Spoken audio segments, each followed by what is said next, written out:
Well, howdy, folks. Thank you once again, and welcome to Smarter Money Matters.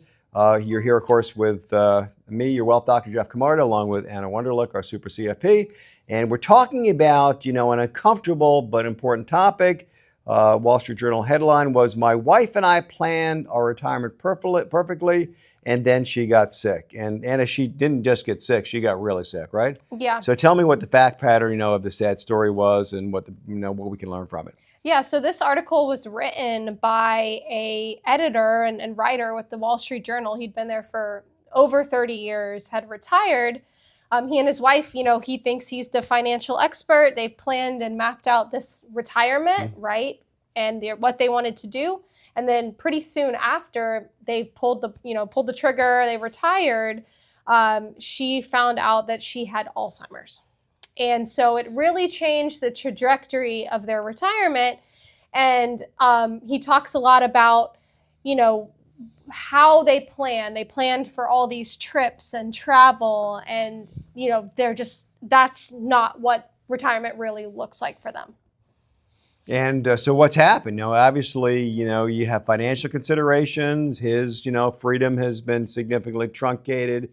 I'm sure, that it's very frustrating and depressing, so let's get some more into it. Yeah. So, one thing that he mentioned in particular, right, and really he just goes into detail talking about caretaking, right? He had never really thought about that aspect of retirement, right? They had thought about all the positives. And he talks a lot about, how he cares for his wife, how it really is a full-time job, right? Caring for her. And he really goes into detail about, what their days look like. And he, they have active days, they're visiting with friends, they're volunteering, but it just is different because he has to do all of that, which is what they wanted to do with their time. But he's also, again, doing everything for her.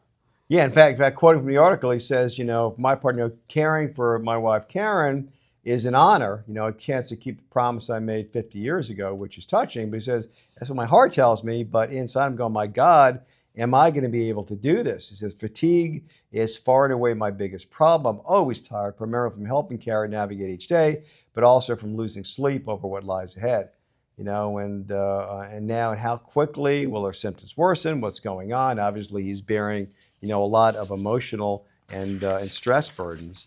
And he's been able to keep her, be the primary caretaker, keep her in the home, which is what he wants to do. But he even discusses in the article at some point, if she has to go into assisted living or they have to bring on a full-time caretaker, that's something that he didn't plan for in retirement. When he as a Wall Street Journal writer, that this is what he does and talks about all the time, didn't plan for this to happen. Especially so soon in retirement, right? And he talks about the impacts and the concerns. If he withdraws a lot in the first few years of their retirement to cover these expenses, how is that going to impact him later on? True. And then that's really the critical financial lesson here is, as you matriculate through retirement, typically there are three phases, right? There's the active phase. We're going to travel. We're going to go to Italy. We're going to take the RV, whatever. We're going to go to Burning Man, whatever you're going to do. The second is we're going to, there's a sedentary period, stay at home, watch TV, hang out. And then the final period, requires significant health care and sometimes long-term care.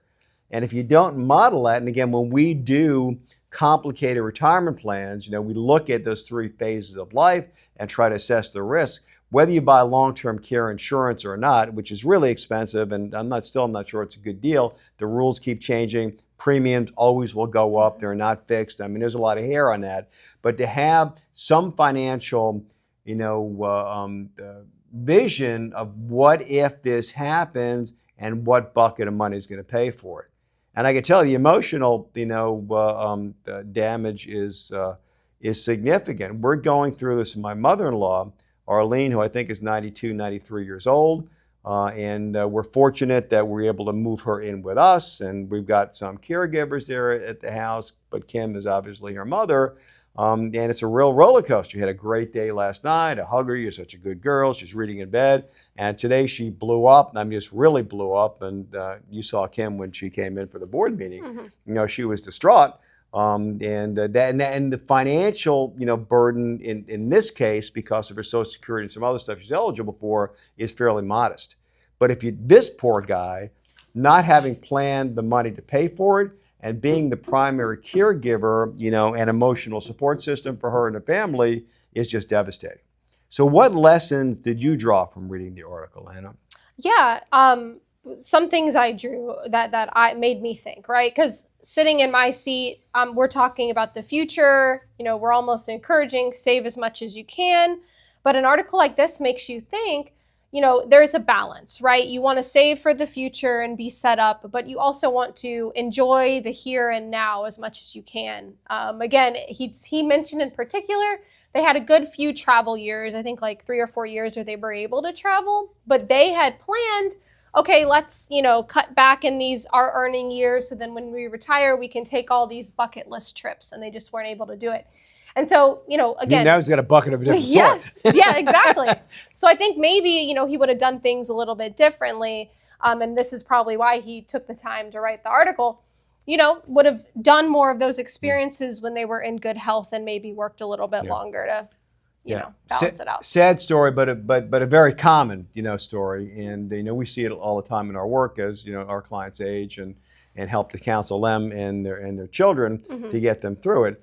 But the lesson is, you know, all of you, and we all have this risk, all of us, is to, you know, to have a plan B for what if this happens, what are the resources, what changes, and make sure your financial and retirement plan addresses this.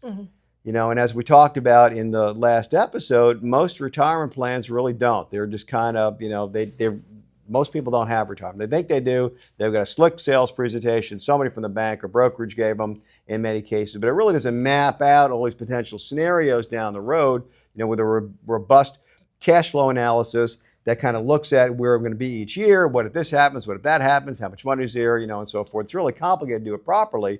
Most people don't, but the results, like this guy, he's a financial editor for the Wall Street Journal, and he thought he had it under control, and his financial plan just blew up right in his face. Most unfortunate. Please learn from it. You know, consider this. And if you're not getting really, really sophisticated, rigorous retirement planning advice, and I mean projections with tables and this and different scenarios, you know, please make sure you have your advisor, if they're able, if they're up to it, do that. And if not, maybe get somebody else. And those of you that are Camarda clients, which of course is our primary audience and interest in serving, you know, you have that resource from us constantly.